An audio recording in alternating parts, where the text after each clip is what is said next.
जय सिया राम दोस्तों, आप सभी लोगों को स्वागत करता हूं हमारे आज के इस वीडियो में लास्ट तक बने रहना। अनिरुद्धाचार्य महाराज जी के साथ डिबेट में इस व्यक्ति ने मांस मछली खाने को लेकर क्या तर्क रखा है, इसे सुन लेते हैं। उसके बाद इसका जवाब भी मैं आगे देने की कोशिश करूंगा।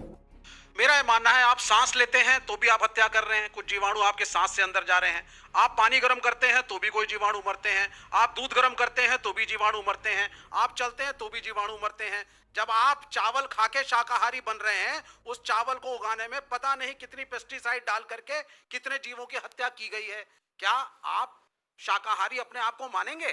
हम शाकाहारी रहें या मांसाहारी रहें वो बात की बात है। पहले ये देखो कि हमारे अंदर इंसानियत रहा कि नहीं रहा। इंसानों के लिए ही कहा गया है अहिंसा ही परम धर्म, जानवरों के लिए नहीं। तो जैसे हम सांस लेते हैं, सांस में भी कुछ जो है सूक्ष्म जीव होते हैं जो अंदर चल के मर जाते हैं। ये भी तो एक तरफ से हत्या हुआ, पर इसमें जो है हमारे पास कोई ऑप्शन नहीं है। इसके अलावा अगर हम सांस नहीं लेते हैं हम मर जाएंगे, तो इसमें तो कोई ऑप्शन ही नहीं है। और दूसरी बात, जब हम रास्ते से चलते हैं तो पैर के नीचे भी चींटी आके मर जाता है। ये भी एक हत्या है, पर इसको हमें जानबूझ के नहीं किया, ये अनजाने में हो गया। और हमारा चींटी को मारने का कोई मोटिव भी नहीं था। और जैसे साग सब्जी चावल, इन सब में भी कुछ जीवे होते हैं, जब हम धोते हैं ये सब भी मर जाते हैं। तो ये भी साफ करना ही होगा, नहीं तो डायरेक्ट खाएंगे तो ये शरीर के लिए नुकसान होगा। इसमें हमारा उद्देश्य ये नहीं कि उन जीवों को मारना है, हमें बस चावल को साफ करना है, सब्जी को साफ करना है, ये हमारा उद्देश्य था। अब बात है सब्जी चावल फल की, इसमें भी तो जान होता है।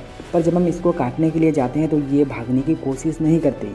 पर जब हम मुर्गी मांस मछली इन सब को काटने के लिए जाते हैं तो ये पूरा भागने की कोशिश करती है अपनी जान को बचाने के लिए। फिर हम उनको मारते हैं, मार के काट के खाते हैं अपनी सिर्फ 2-3 इंच के जीव की स्वाद की पूर्ति करने के लिए। हम बिना सांस लिए, बिना पानी पिए, बिना अन्न खाए नहीं जी सकते, जिंदा नहीं रह सकते। पर बिना मांस मछली खाए भी हम जिंदा रह सकते हैं। तो हमारे पास अगर ऑप्शन है कि हम दाल चावल भी खा सकते हैं, तो फिर हम क्यों बेवजह जानवरों को मारें। तो अब बात आई प्रोटीन की, जो मांस मछली में होता है। तो प्रोटीन सिर्फ मांस मछली में ही नहीं, जितना प्रोटीन एक इंसान को चाहिए उतना ही प्रोटीन आपको सोयाबीन में, दाल में, दूध में, यह सब में आपको मिल जाएगी। इतना प्रोटीन एक इंसान के लिए चाहिए।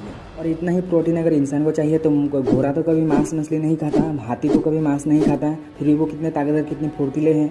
तो हमारे पास प्रोटीन के लिए ऑप्शन है, तो हम क्यों बेवजह जानबूझ के किसी जीव को मारें, उसका मांस खाएं सिर्फ स्वाद के लिए। देखो, मुर्गी मछली में भी जान है और साग सब्जी फलों में भी जान है, पर साग सब्जी फलों वाला जान इंसान की जानों को, शाकाहारी जीवों की जानों को बचाने के लिए है। और मांस मछली की जान, जो मांसाहारी जीव है उनकी जान को बचाने के लिए। मांसाहारी मतलब जिनका मेन आहार मांस मछली हो, और शाकाहारी मतलब जिनका मेन आहार साग सब्जी हो। इसलिए मांसाहारी जानवरों के दांत बिल्कुल नुकीले बनाया गया है ताकि मांस को आसानी से फाड़ सके, और शाकाहारी जीवों के दांत बिल्कुल प्लेन बनाया गया ताकि वो साग सब्जी आसानी से चबा सके। इनमें ज़्यादा नुकीले दांत की भी जरूरत नहीं है। जो मांसाहारी जानवर है वो अपनी श्रेणी में ही रहते हैं, और जो शाकाहारी जानवर जीव है वो अपनी श्रेणी में रहते हैं। पर शाकाहारी जीव में जो इंसान ही एक ऐसा है जो अपनी श्रेणी से बाहर निकल के मांसाहार में घुस रहा है, तो मांसाहारी श्रेणी में घुस रहा है। इसीलिए आज पूरी दुनिया में शाकाहारी जीवों में से इंसान का ही सबसे ज़्यादा हॉस्पिटल बन रहा है, क्योंकि इंसान ही एक ऐसा जीव है जो अपनी शाकाहारी श्रेणी से बाहर निकलकर मांसाहारी सब कुछ जो मिल रहा है वही ठूस रहा है। तो कुल मिला के नेचर ने जिसको जिस चीज़ के लिए बनाया है, शाकाहारी के लिए शाकाहारी भोजन, मांसाहारी के लिए मांसाहारी भोजन बनाया गया है,